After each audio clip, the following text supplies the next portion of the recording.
Madam এখানে প্রায় সব ধরনের কালারের শাড়ি আছে। ওহো, এই শাড়িটা না, আর এই শাড়িটাও না, অন্য কোনো শাড়ি জি দেখান। এখনই দেখাচ্ছি। এই যে এটা দেখুন। অন্য একটা দেখান না। ম্যাডাম এই শাড়িটা দেখুন, এটা একদম লেটেস্ট।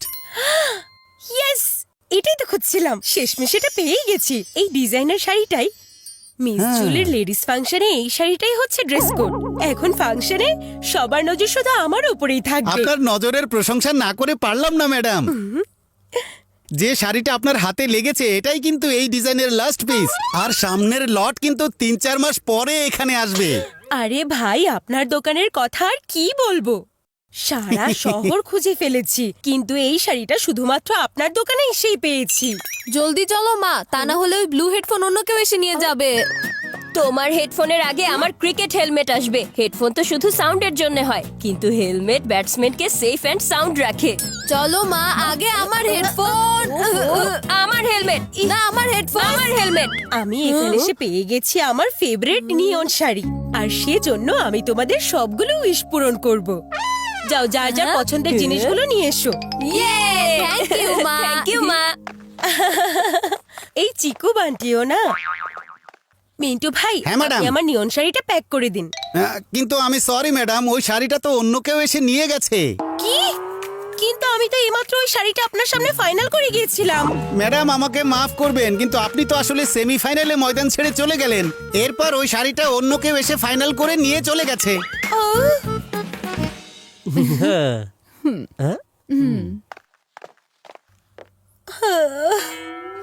মা, মা দেখো, এই যে আমার হেডফোন। আর এই হচ্ছে আমার ক্রিকেট হেলমেট। তোমাদের দুজনের কারণে আমার ফেভারিট নিয়ন শাড়িটা আমার হাত থেকে ছুটে গেছে, তাই এখন তোমরাও আর কিছু চাইতে আসবে না। কিন্তু মা, আমি কোনো কিন্তু শুনতে চাই না। এই নিয়ন শাড়িটা ছাড়া আমি লেডিস ফাংশনে যেতে পারবো না। হ্যাঁ গীতা, হ্যাঁ হ্যাঁ, আমি তো শাড়িটাই খুঁজছিলাম। মায়ের এত রাগ দেখে মনে হচ্ছে আগামী 4 মাস পর্যন্ত আমরা কিছুই পাবো না। শোনো, 4 মাস পর্যন্ত অপেক্ষা করার কোনো দরকার নেই। আমি মাত্র 4 মিনিটে প্রবলেম সলভ করে দেব।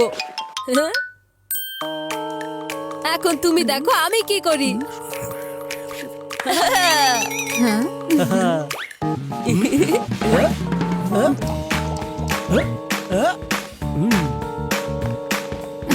আমার উপরে এই শাড়িটা কেমন লাগছে বলো না?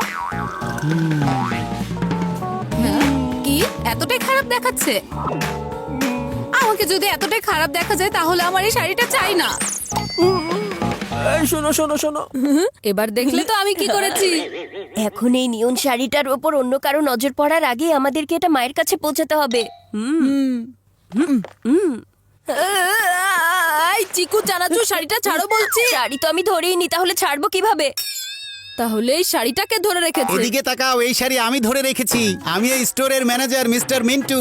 শাড়ি দেখানো, শাড়ি বিক্রি করা, শাড়ি ধরে রাখা, এই সব কাজ আমি একসাথেই করে ফেলি।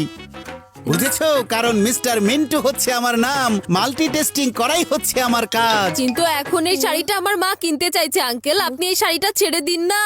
আরে বাবা সোনা, আমি এভাবেই কিভাবে এটা ছেড়ে দেব? শাড়িটা কিনতে চাই, কিন্তু এখনো তো কিনেনি, তাই না? যতক্ষণ এই শাড়িটা না কিনে নিবে ততক্ষণ এই শাড়িটা দোকানের বাইরে যাবে না। কিন্তু হ্যাঁ, তোমার মা অবশ্যই ভেতরে আসতে পারবে। ঠিক আছে আঙ্কেল, আমরা গিয়ে মাকে নিয়ে আসছি। আপনি শুধু এই শাড়িটা অন্য কাউকে দিয়ে দিবেন না। ওই দেখো মা ওখানে। ও, আমি আজকে লেডিস ফাংশনে আসতে পারবো না। মা, তোমার ওই নিয়ন শাড়ি আমরা পেয়ে গেছি। আমি আজকে লেডিস ফাংশনে নিশ্চয়ই আসবো। আঙ্কেল, এই যে আমার মা এসেছে। আমাকে মাফ করবেন ম্যাডাম, ওই শাড়িটা তো অন্য আরেক ম্যাডাম নিয়ে গেছেন। আসলে এই শাড়িটার বর্তমান মার্কেটে অনেক ডিমান্ড, আর এটাই লাস্ট পিস। হ্যাঁ হ্যাঁ, বুঝেছি। বারবার আমাকে একই কথা বলার কোনো দরকার নেই আপনার। আসলে হয়েছে কি ম্যাডাম, আমাদের এই শাড়িটা আপনার কাছ থেকে 2 কদম এগিয়ে চলেছে, আর এই কারণে আপনার হাতে আসছে না আর কি। মা দাঁড়াও না। নিয়ন কালারের শাড়িটা আজকাল ট্রেন্ডে চলছে, এটাকেই তাহলে ফাইনাল করে দিচ্ছি। ও মিস্টার মিন্টু, এই শাড়িটা আমি নিয়ে নিচ্ছি, একটু এদিকে আসবেন প্লিজ। হ্যাঁ, এখনই আসছি ম্যাডাম। তোমার এই ফ্লপ আইডিয়ার পর এখন চিকুর ব্লকবাস্টার আইডিয়ার পালা শুরু। কিন্তু সেটার জন্য অন্য আরেকটা দোকানে যেতে হবে। চলো।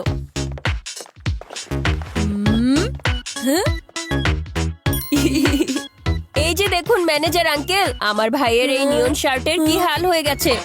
শোনো বাবা সোনারা, আসলে বিষয়টা হলো আমার আই হচ্ছে 6x6, আর আমার মতে এই শার্টের কালার নিয়ন না, হোয়াইট কালার। আপনার আইসাইট তো 6x6, কিন্তু আমার ভাইয়ের এই শার্টের তো 6 ফেল হয়ে গেছে। যখন কিনেছিলাম তখন নিয়ন কালার ছিল, ওয়াশের পর হোয়াইট হয়ে গেছে। কেন আঙ্কেল, আপনার চেহারার রং উড়ে গেল তো? ঠিক এমনটাই আমার টি শার্টের সাথে হয়েছে। আমাকে এখনই টাকা ফেরত দিন। এই বাচ্চারা এসব কি কথা বলছে? যদি ওই নিয়ন টি শার্ট হোয়াইট হতে পারে, তাহলে এই নিয়ন কালারের শাড়িটাও তো হোয়াইট হয়ে যেতে পারে। আর হোয়াইট কালারের শাড়ি তো হরর ফিল্মের ভূতগুলো পরে। শাড়ি আপনার কাছেই রাখুন। কিন্তু ওই টি শার্ট তো আমাদের দোকানেরই না, এটা তো একটা শাড়ির দোকান, তাহলে শার্ট কোথা থেকে আসবে? ও সরি আঙ্কেল, এই শার্ট তাহলে এই দোকানের না। আমার মনে হচ্ছে কোনো একটা কনফিউশন হয়ে গেছে।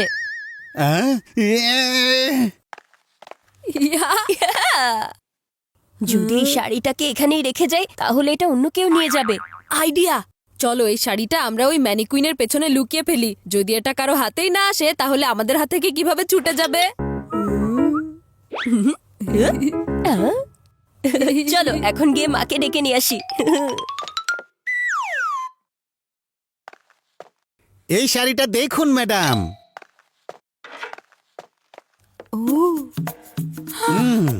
এত সুন্দর শাড়ি, এটা যদি আমি পরি তাহলে তারার মতো জলজল করবে।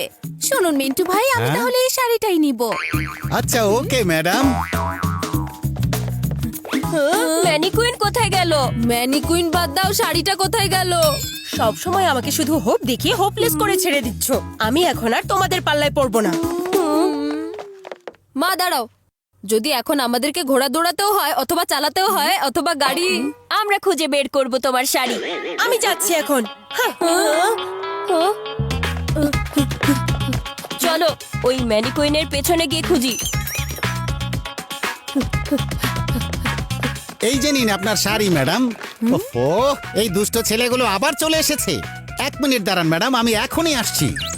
এটা তো এখানেও নেই। শোনো লক্ষ্মী সোনা, এটা হচ্ছে আমার দোকান, আর এটা কোনো ফুটবল গ্রাউন্ড না। ওটা রাখো। Sorry uncle. ওহো ওহো, আমার ম্যানিকুইন, ওহো আমার পা। এই দুষ্ট ছেলেরা দাঁড়াও বলছি। আর এই যে তোমাদেরকে থামতে বলেছি। ওহো, আমার এই শাড়ির দোকানে এসব কি শুরু হয়ে গেছে? আরে করছোটা কি? আঙ্কেল, আমাদেরকে শুধু ওই নিয়ন শাড়িটা দিয়ে দিন না। নিয়ন শাড়ি তো চলে গেছে, এখন আমিও চলে যাচ্ছি। আমাকে বিরক্ত করে ছেড়েছে। তোমার এই ফ্লপ ব্লকবাস্টার প্ল্যানের পরে এখন আমার ফুল প্রুফ প্ল্যান কাজে আসবে।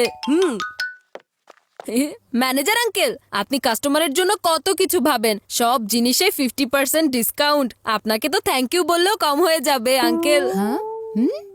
আরে বাবা সোনা, তুমি এসব কি কথা বলছো? সত্যি আপনার কোনো তুলনাই হয় না আঙ্কেল। আজকালকার সময় 50% ডিসকাউন্ট কে দেয় বলুন? আপনিও দেখি 50%, অথচ আমাকে 1% ডিসকাউন্টও দেননি মিন্টু ভাই। এই 50% ডিসকাউন্টের কথা সম্পূর্ণ বানোয়াট।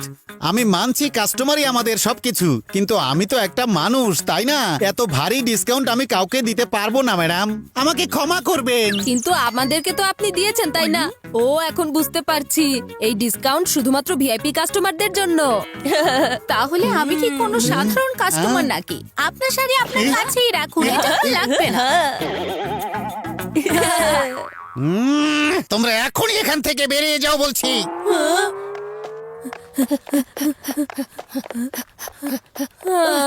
একটুর জন্য আমরা বেঁচে গেছি। হ্যাঁ ঠিক বলেছো বান্টি। চলো এই কাজটা দিয়ে ভেতরে দেখি দোকানদার আঙ্কেল ওই শাড়িটা কোথায় রেখেছেন। শাড়ির স্টোরে এই নতুন ভিলেন আবার কোথা থেকে চলে আসলো? আমাদেরকে এখনই ওনাকে থামাতে হবে। কিন্তু তার আগে আমি তোমাদেরকে থামিয়ে দেব। তোমরা দুজনে না ওই শাড়িটা নিজেরা নিচ্ছ, আর ওই শাড়িটা অন্য কাউকে নিতেও দিচ্ছ। এখন আমি তোমাদের দুজনকে ওই শাড়িটার কাছে যেতেও দেব না। এটা না করলে ওই শাড়িটা আমার দোকান থেকে কখনোই বাইরে যেতে পারবে না। তাহলে কোথায় আছে আমার ফেভারিট নিয়ন শাড়ি? মা, আমরা দুজন মিলে অনেক শাড়িটা চেষ্টা অন্য করেছি। কেউ এসে নিয়ে গেছে মা। আগামী 4 মাস পর্যন্ত আমার কাছে তোমরা কোনো কিছুই চাইবে না। কিন্তু মা ওহো, আমার এখন কি যে ভালো লাগছে, শুধু নাচতে ইচ্ছে করছে। আমি আজকের এই লেডিস ফাংশনে আসতে পারবো না। আমি অবশ্যই লেডিস ফাংশনে আসবো। কিন্তু এই শাড়িটা তো পুরো শহরের মধ্যে পাওয়াই যায়নি। তুমি কিভাবে এটা পেলে বাবা? আমি এই শাড়িটা মিন্টু ভাইয়ের দোকান থেকে নিয়ে এসেছি। অনেক কষ্ট হয়েছে। তার মানে ওই ক্যাশ কাউন্টারে তুমি ছিলে বাবা? ওদের বিপদের মুখোমুখি আমরা দাঁড়িয়েছি, কিন্তু সব আখের গুড় বাবার হাতে চলে এলো। যেটাই হোক না কেন, আসলে এখানে লাভটা তো আমারই হয়েছে, তাই না? আজকের এই লেডিস ফাংশনে সবার নজর আমার উপরই থাকবে।